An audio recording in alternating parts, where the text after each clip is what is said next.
तुमने कभी वो थ्योरी सुनी कि आज से 3000 साल पहले 4000 साल पहले भी इंटरनेट होता था, लेकिन आम जनता से उसे छुपा के रखा जाता था? पहले मुझे थ्योरीज बकचोदी लगती थी, लेकिन अब मुझे लगता है कि शायद इन थ्योरीज में कोई सच है, क्योंकि भाई जब से आम जनता के हाथ में इंटरनेट आया ना, अंधाधुंध बकचोदी चल रही है। तुम ये पॉडकास्टर्स को ही देख लो, एक माइक, एक कैमरा, 2 कुर्सी बिछा लेंगे, किसी को भी बुला लेंगे और ऐसी चूतड़ दहला देने वाली बकचोदी करेंगे कि तुम्हारे टट्टों में ठंड चढ़ जाए। और मूत के झाग जैसे एक्सपर्ट होते हैं, एक पॉडकास्ट में दिखेंगे फिर गायब हो जाएंगे, पता भी नहीं चलता है कौन था। अमीर बनने के ऐसे ऐसे तरीके बता देंगे, मुकेश अंबानी की झांटे से लग जाए। कोरोना की पेंडेमिक गई थी और पॉडकास्ट की पेंडेमिक आई थी, और कोरोना तो चला गया, ये पेंडेमिक चली रही है। और ये पॉडकास्टिंग कम्युनिटी इतनी ज्यादा ओवर क्राउडेड है ना भाई, ये पॉडकास्टर्स एक दूसरे को गालियां देते रहते हैं। Now every motherfucker has a podcast, right? एक एक्सपर्ट आएगा बोलेगा देखो कार्ब्स मत लो, प्रोटीन लो।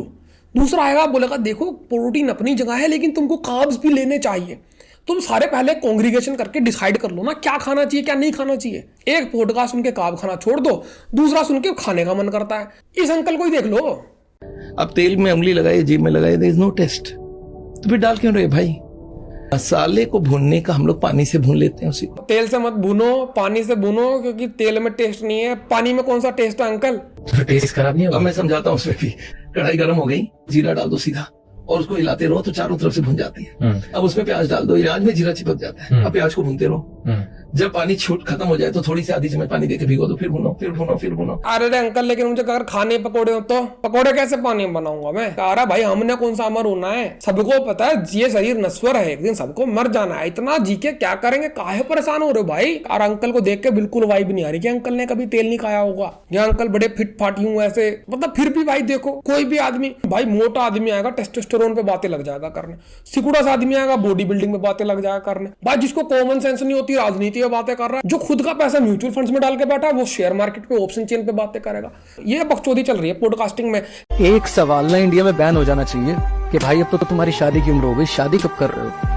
आपको कोई हक नहीं है किसी से बात पूछने का। भाई कोई भी बकचोदी भरी बात में पीछे सैड वाला म्यूजिक डाल देंगे, पू पू, और भाई वो बात ऐसी लगने लगती है बहुत गहरी बात कर। अबे भाई अगर कोई किसी को बोल रहा है कि शादी करने की उम्र हो गई, इसका मतलब उसको उसकी परवाह है।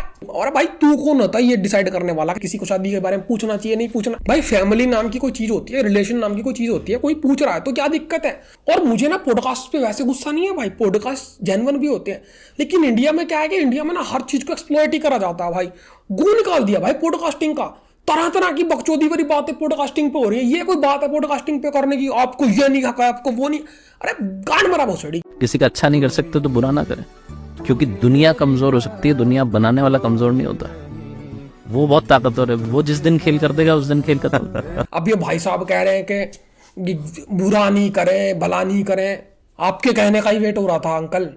आपने बोल दिया अब नहीं करें किसी के बुरा है, आज से पहले तो हमें पता ही नहीं था। भाई ये बकचोदी 6ठी 7वीं कक्षा में बच्चों को नैतिक शिक्षा की पुस्तक में पढ़ा दी जाती है कि किसी का बुरा ना करें, हमेशा भला करें। लकड़हारे वाली कहानी सुनाई जाती है, किस लिए सुनाई जाती? इसलिए सुनाई जाती है ना भाई कि ऐसी बकचोदी बच्चों में इनकलकेट करी जाए, उसके बाद उनकी मर्जी वो जो करते। 30 साल का आदमी तेरी सुन के थोड़ी बदल जाएगा। कुछ भी बकचोदी चल रही है पॉडकास्ट। मेरे दोस्त मुझे रोज मेरी औकात दिखाते हैं। मेरे दोस्त मेरा फोन ही नहीं उठाएंगे, वो मुझे कहते हैं हट यहाँ से चल।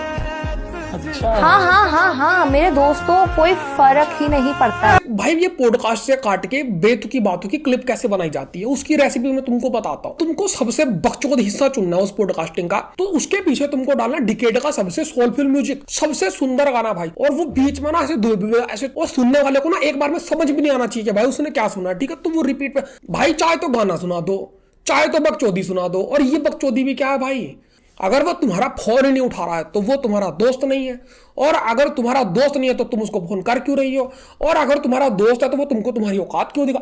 क्या है मीनिंगलेस बकचोदी जिसका कोई मतलब नहीं है। ऐसी मील बता रहा हूं कि आप लोग सोच के परेशान हो जाओगे। 60 ग्राम प्रोटीन मिलेगा, 100 ग्राम बेसन ले लो, 100 ग्राम पनीर ले लो, दोनों को मिक्स कर लो, बेसन का चीला बनता है बहुत फर्स्ट क्लास, खाते ही रह जाओगे आप लोग। हाँ भाई इस सब में सिर्फ प्रोटीन ही है और तो कुछ है ही नहीं, कोई कार्ब नहीं है, कोई कैलोरी नहीं है। भाई तुम पॉडकास्ट करो, पॉडकास्टिंग भी करो, और लेकिन जब तुम एक्सपर्ट बुलाते हो ना पॉडकास्टिंग पे, तो पहले उनके आधार कार्ड की फोटोकॉपी, 2 पासपोर्ट साइज फोटो, और भाई उनकी जो एक्सपर्टीज वाली डिग्री है उसको अपलोड करा करो, पहले दिखाया करो भाई, शुरू में डिस्क्लेमर के बाद, ठीक है? ताकि हमें पता चल जाए भाई ये आदमी किस तरह का विद्वान है। लॉयर्स कितना कमाते हैं इंडिया में? मंथली बेसिस पे या ईयरली बेसिस बताओ कि कोई कितना कमा? यार दिन का 2-2 करोड़ भी उठा रहे हैं। हाल में 50-100 करोड़ कमा रहे हैं। अरे आराम से यार। भाई इंडिया में ना 20 लाख रजिस्टर्ड लॉयर्स हैं, 20 लाख। अब तुम लगा लो हिसाब। भाई ये तुम एक्सपर्ट्स बुलाते हो जिनको यही नहीं पता होता कि जब जनरल क्वेश्चन करा जाता है तो उसका आंसर भी एवरेज से करा जाता है। तुम 2-2 करोड़ 4-4 करोड़। भाई एक दिन मोदी जी को 8 बजे आके देश को संदेश देना चाहिए कि भारत में एक नई पेंडेमिक घुस गई है, उसका नाम है पॉडकास्ट पेंडेमिक। अपना अपना ध्यान रखे, पॉडकास्ट से बच्चे सुबह अपनी छत पे जाके थालियां बजाएं और पॉडकास्टर्स को गालियां दे। I learn this from Haldiram's. तो बोलते हैं कि सब लोग बोलते हैं जो दिखता है वो बिकता है, बोलते नहीं, जो ज्यादा दिखता है वो ज्यादा बिकता है। भाई जो दिखता है वही बिकता है का मतलब ये है कि जो ज्यादा दिखता है वही बिकता है। वो विजिबिलिटी की बात नहीं हो रही है वहां पे। इट्स अ फ्रेज, कहावत है ये कि बैंड भाई किस तरह का ज्ञान चोदन चल रहा है ये। भाई इस तरह का ज्ञान प्राप्त कर रही है इस देश की जनता और उनको लग रहा है वो पता नहीं क्या ऑब्जर्व कर रहे हैं। भाई तुम बकचोदी ऑब्जर्व कर रहे हो दिन रात।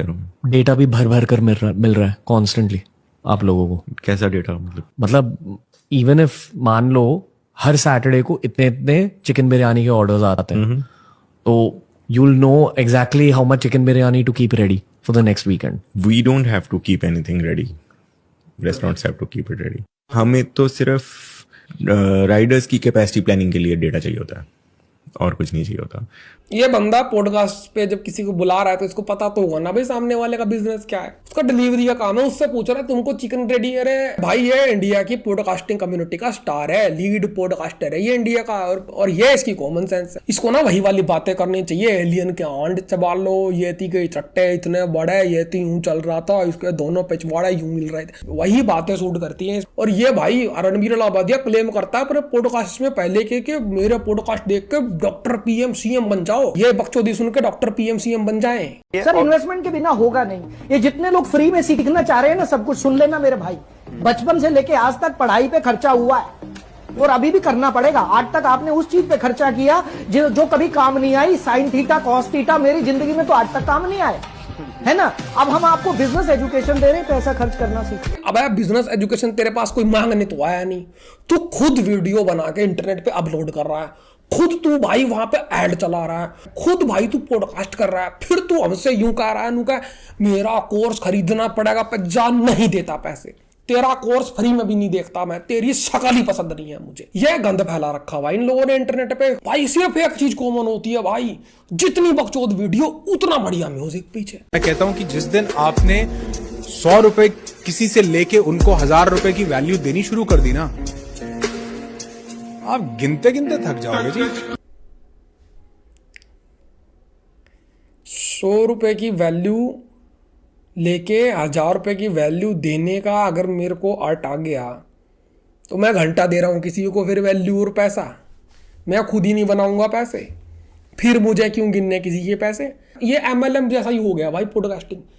सिर्फ भाई वो सूट पहनेंगे आ जाएंगे ऐसा भाई बात। भाई बॉडी बिल्डिंग पे होगा तो भाई वो तो भाई स्टीरॉयड वाले अंकल आ जाएंगे, वो यूं फ्लैक्स करके वो आधी टी शर्ट में यूं बैठ जाएंगे।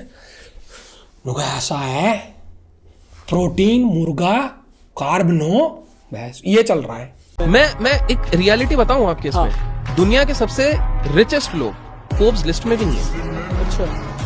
एक बार एक फोर्ब्स के इंटरव्यूअर को पूछा गया, भाई एक यो आदमी है ये ना इतनी बार इंस्टाग्राम पे आया मेरे, कभी ये फोर्ब्स की बातें करेगा, कभी ये रिलायंस की बातें करेगा, कभी IPO की बातें करेगा। भाई मेरे को आज तक नहीं पता, मैंने ढूंढ के मर गया भाई ये बंदा कौन है, क्या करता है भाई। लेकिन मैं गैस कर सकता हूँ भाई इसका 5-6 हजार का पोर्टफोलियो होगा। अगर तुम में से कोई इसको जानता है ना मुझे इसके बारे में बता दो भाई। लेकिन बहुत ही ज्यादा बड़ी बड़ी बात है नुका ये फोर्ब्स भाई, ये नुका मार्क जुकरबर्ग नू कह रहा था भाई धीरू भाई अंबानी ने मुकेश अंबानी को क्या कहा है इसको सब पता है। ये अपनी रील में बताता रहता है उनका धीरू भाई अंबानी ने मुकेश अंबानी को यूं कहा और भाई मुकेश अंबानी ने धीरू अंबानी को यूं कहा और मुकेश अंबानी ने भाई अनिल अंबानी को ये मैसेज दिया और भाई वॉरेन बुफेट नू कह रहा था। इसको सारी बातें पता है भाई। ये पता नहीं भाई मिस्टर इंडिया वाली घड़ी हाथ लग गई इसके। खैर पॉडकास्ट पेंडेमिक तो खत्म होगा नहीं, ये वीडियो खत्म होने जा रहा है। अगर तुमको अच्छा लगे तो भाई सब्सक्राइब कर लेना, कमेंट कर देना और गाली लिख देना, गाली मत देना। Thank you.